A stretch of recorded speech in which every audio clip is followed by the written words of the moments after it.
নবী আলাইহিস সালাম পাগড়ির আদর্শ মেনেছি, দাড়ির আদর্শ মেনেছি, লম্বা জামার আদর্শ মেনেছি, নবী আলাইহিস সালামের দাওয়াতের আদর্শ মেনেছি, কিন্তু অন্যায়ের মোকাবেলা করার আদর্শ আমরা কেন মানছি না?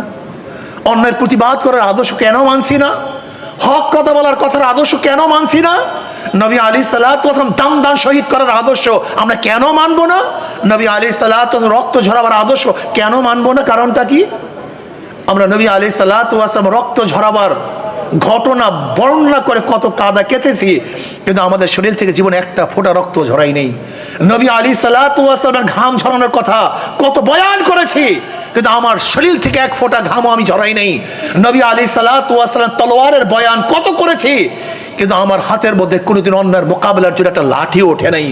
আশিদ্দাউ আলাল কুফফারি রুহামাউ বাইনাহুম তারাহুম রুক্কান সুজ্জাদা ইয়াবতাগুনা ফাদলাম মিনাল্লাহি ওয়া রিদওয়ানা।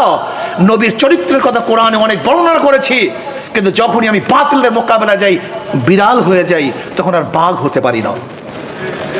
আজীব এক মানুষ।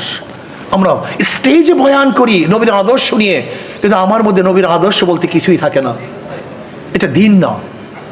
আমি মনে করি মা আতাকুমুর রাসূলু ফাখুযুহু ওয়া মা নাহাকুম আনহু ফান্তাহু। নবী আলাইহিস সালাতু 23 বছরের জিন্দেগি নিয়ে আমাদের চিন্তা করতে হবে, সে আমল করতে হবে। এইমাত্র যে বলেছেন এক বক্তা যে কোরআনের মধ্যে যাহা কিছু আদেশ ছিল নবী পালন করেছেন, যাহা কিছু নিষেধ ছিল সব বর্জন করছেন। এইটাই নবীর আখলাক, এইটাই নবীর চরিত্র। আল্লাহ নবী আলাইহিস সালামের গোটা চরিত্রের আমল করার তৌফিক দান করেন।